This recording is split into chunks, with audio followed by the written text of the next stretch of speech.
Today's topic is land reform, भूमि सुधार। ये GS paper first से और थर्ड से रिलेटेड है। जीएस पेपर फर्स्ट में इसको हिस्ट्री के पार्ट के रूप में आप देख सकते हैं कि आज़ादी के बाद भारत वाले पार्ट में, और थर्ड पेपर में ये इसको आप इकोनॉमी के सेक्शन में देख सकते हैं। ये बहुत ही इंपॉर्टेंट टॉपिक है, भूमि सुधार। तो भूमि सुधार को आप बेसिकली ऐसे समझ सकते हैं कि जो लैंड रिफॉर्म के अंतर्गत आप दो बातें समझ सकते हैं। एक तो कि जिन लोगों के पास भूमि नहीं थी उनको भूमि प्रोवाइड की गई भूमि सुधार के माध्यम से, यानी कि जिनके पास ज़्यादा मात्रा में भूमि थी तो एक सीलिंग लगाई गई।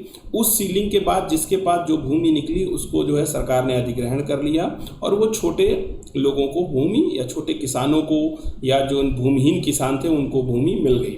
दूसरा क्या था कि भूमि का नियंत्रण, उसका विनियमन, उसकी बिक्री, उस पर जोत का अधिकार, ये सारे अधिकार भूमि सुधार के अंतर्गत दिए गए हैं। चूँकि जब भारत आज़ाद हुआ था तो कृषि अर्थव्यवस्था हमारी सबसे महत्वपूर्ण लक्ष्य के रूप में थी, इसीलिए हमने फर्स्ट जो 5 ईयर प्लान था उसमें कृषि को हमने महत्वपूर्ण रखा, आगे रखा, और इसी के संदर्भ में हम भूमि सुधार को करने के लिए आगे बढ़े। लेकिन आखिरकार हमें भूमि सुधार करने की आवश्यकता क्या पड़ी, तो आज़ादी के समय की स्थिति देखते हैं क्या थी। एक तो भूमि का जो स्वरूप था वो स्वामित्व का वो बहुत केंद्रित था, वो जमींदारों के पास मैक्सिमम केंद्रित था।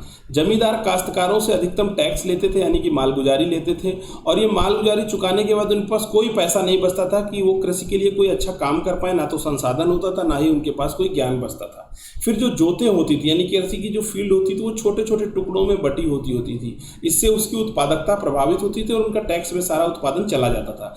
जमींदारी अपनी इच्छा के अनुसार उनके ये जो खेत होते थे वो बदलता भी रहता था, जोतों को बदलता रहता था। फिर किसानों को अक्सर अपने गरीब जो भूमिहीन समकक्ष कृषि मजदूर थे उनके रूप में भी कभी कभी काम करना पड़ता था, यानी कि कभी कभी जो कृषक होता था, किसान होता था, वो कृषि मजदूर के रूप में काम करता था। ओके, ये सारी स्थितियां थी। तो अब हमने भूमि सुधार के नाम पर ये 5 काम किए। मध्यस्थों का उन्मूलन किया, हदबंदी की, जोतों का समेकन किया, यानी कि इसको अब चकबंदी भी कहते हैं, सहकारी कृषि को बढ़ावा दिया, और काश्तकारी का निर्धारण भी हमने किया।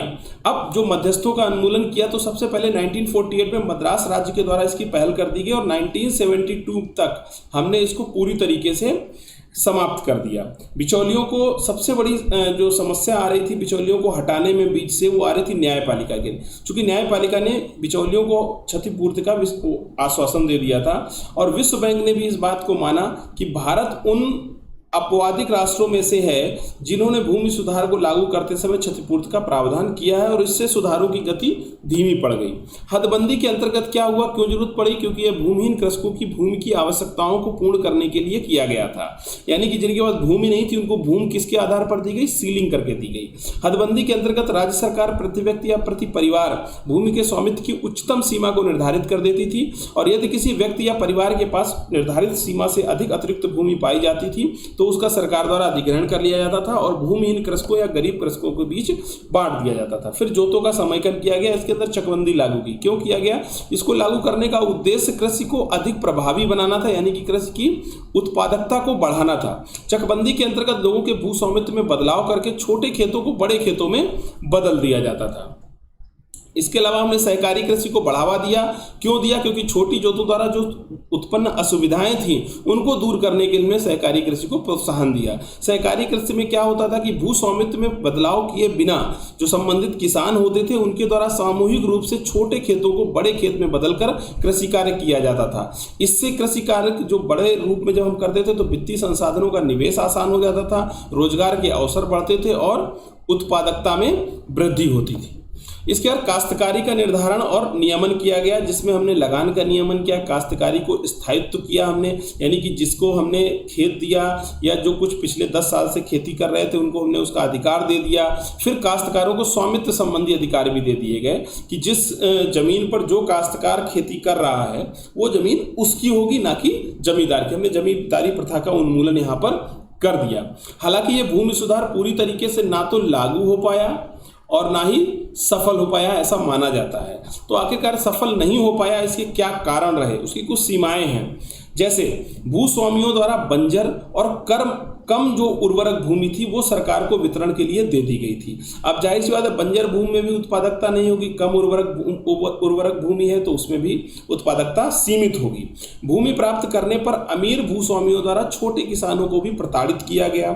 मुआवजा का उपबंध होने के कारण विवाद बहुत सारे हुए। न्यायिक प्रक्रिया जैसे आपको पता है कि बहुत धीमी है, तो इसके कारण भूमि वितरण में भी बहुत सारी समस्याएं आने लगी।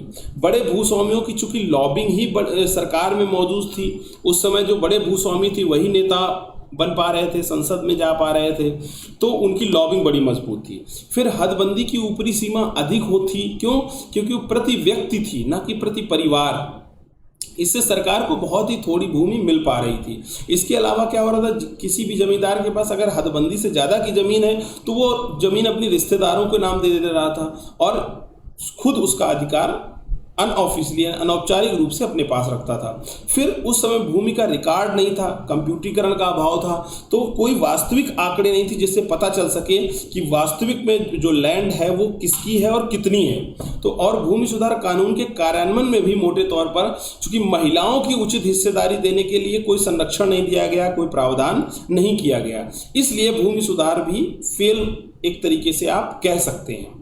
लेकिन हालांकि भूमि सुधार से बहुत सारे जो भूमिहीन कृषक थे उनको कृषि मिली, उनके लिए रोजगार के अवसर उत्पन्न हुए, तो पूर्णतः इसको असफल भी नहीं माना जा सकता है। तो अगर ये टॉपिक आज आपको अच्छा लगा हो तो वीडियो को लाइक करिए, चैनल को सब्सक्राइब करिए, शेयर करिए अपने दोस्तों को और बेल आइकन दबाना ना भूलिए। Thank you very much.